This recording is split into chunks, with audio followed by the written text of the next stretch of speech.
Take your seats, please. We can start in a minute.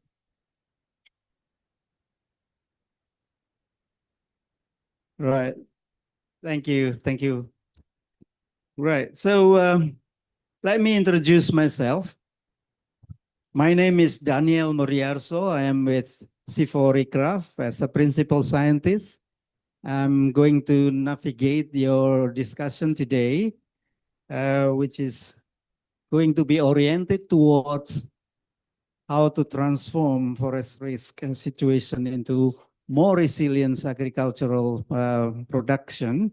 We will be looking at cases in a number of countries, especially Indonesia, Ghana, and Cote d'Ivoire, and particularly looking at three commodities. There are oil palm, coffee, and cocoa. So we will be having 5 speakers. So as soon as I call your name or mention your name, please take your seat here. The first speaker will be Beria Lemona.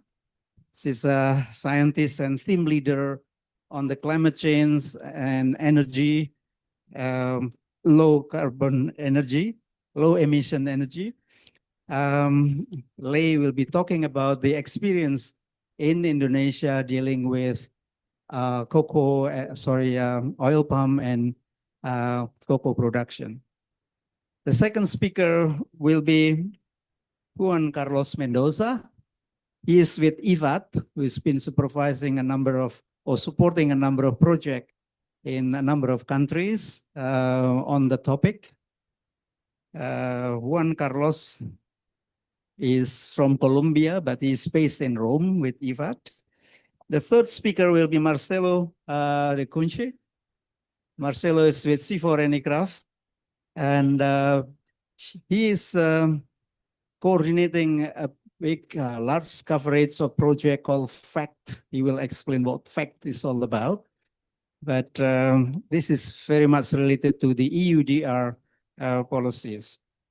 And our fourth speaker will be Juan Siamani from Cote d'Ivoire. And we'll be hearing about how the agricultural production system in Cote d'Ivoire and how it is going to be related to the EUDR scheme. And last but not least is Samuel Agiemang from Ghana. You take your seat, you have one.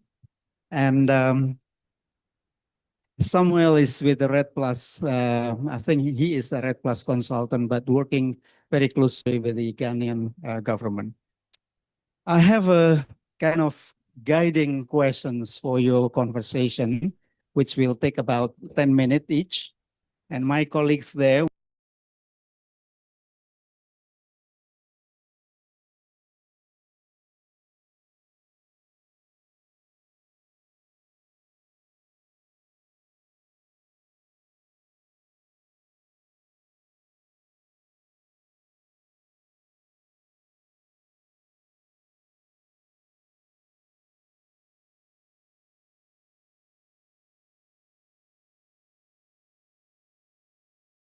stakeholder there is in the same kind of understanding about forest and deforestation, because we are dealing with those who are working to use the land that can be potentially risky for conserving the existing forest. And second question will be around the resilience. Economic resilience might be one, but there must be another resilience issue related, because this commodity is very much high economic values of commodity, be it as export commodity or product that goes to Europe or elsewhere. So how can we assess the impacts of this transformation to help increasing or enhancing the resilience of the community with regard to the changing climate? And last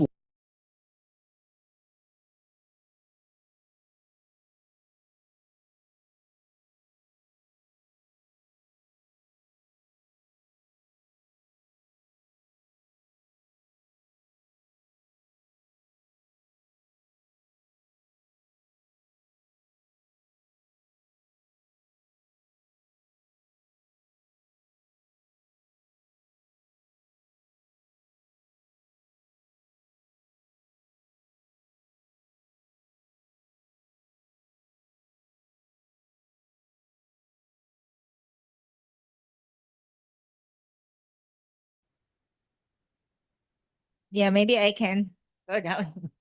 Yes, thank you, Daniel, for introducing me. So as Daniel mentions that my presentations, it will share the lessons coming from Indonesia, how for ICRAF, with the support from IFAD, we facilitate the process from the farm to the landscape. We are in this case, our yes, our interventions is multi-tier, coming from the inputs and also facilitation at the local level, at the subnational level, to ensure that all the commitments at the national level can be fulfilled and also operational.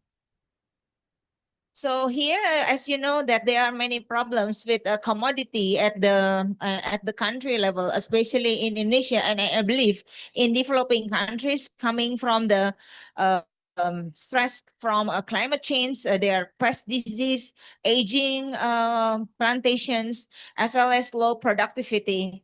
On the other hand, there are also lack of incentive, as well as the ability to put the ecological indicator towards the productions of the exported based commodity. As I mentioned earlier in my first slide, that here Svital handles this issue with Svital stands for Sustainable Farming for Tropical Asian Landscape. So it handles the issues of the commodity problems within three layers of intervention: at the farm level, at the landscape level, and the territorial or jurisdiction level, as well as the national and global level. As you can see here, that there are a couple of interventions that facilitated by Svital. It starts with the technical capacity building. It includes training for agroforestry, as well as the coaching the farmers. We are working on the landscape directly with the farmers, especially in developing what's so-called the learning plots. Here we are combining a couple of options for cacao agroforestry, including also supporting the farmers in developing business models. Yeah, business models here is not only about the cacao, but also what type of agroforestry system that match with the cacao. Like for example, honeybees, as well as the arenga nira at the local level. Yeah, there are also a couple of fruit trees that somehow they are commercialized with the higher prices that can add income to the farmers.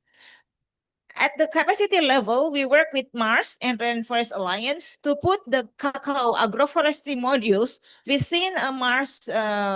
Mars is as you know, this international cacao chocolate producer.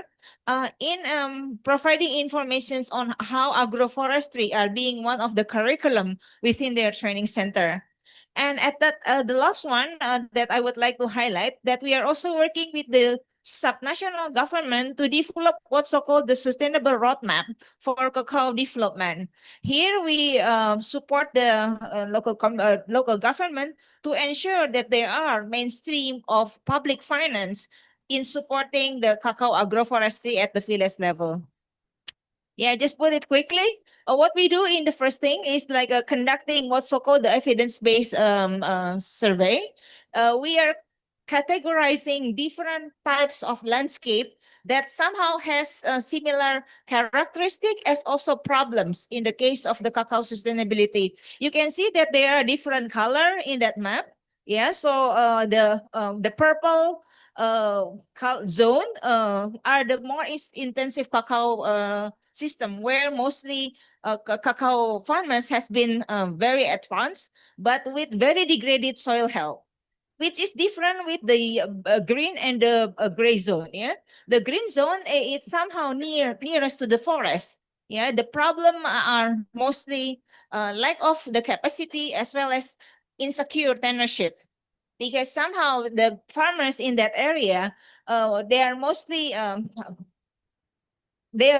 located at the buffer zone of the protected area. While on the left one, the gray zone, those are farmers who really only practicing very less intensive, extensive cacao agroforestry. You can see that knowing and developing this typology, we can somehow targeting different interventions, yeah, with which is somehow contextualized to each different type of the landscape.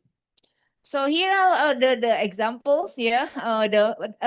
Knowing those different situations, we conduct this learning plots with somehow with the co-design as well as co-learning with the local community to ensure that there are different options that somehow match to their landscape and also socioeconomic condition.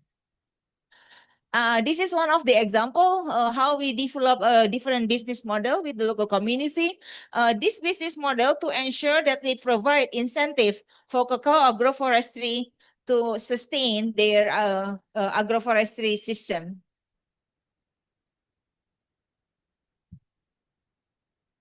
This is the roadmap that we developed together with the district government. So when we are developing the roadmap, we provide them with information such as the land cover change, the land suitability for cacao, as well as what would be the indicators that they will put into their document to ensure it becomes the conditions where they can allocate funding through the public financing and through the what's called the ecological fiscal transfer to the local community, especially the one that practicing agroforestry.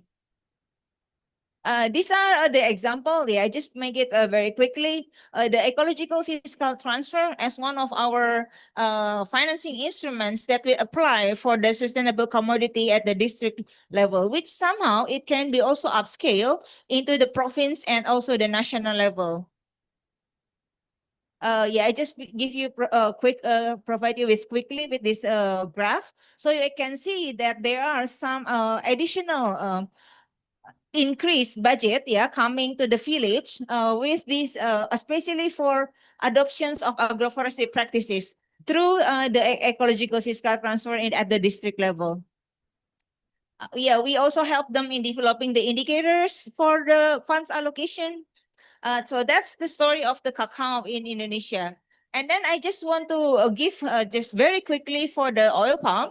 So basically, in principle, the approach is almost similar. Yeah, coming from providing the learning plots of agroforestry at the landscape at the plot level, working with the government at the sub-district level. However, the difference here for the oil palm, Indonesia has produced what's so-called the National Action Plan for the Sustainable Oil Palm.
My last slide.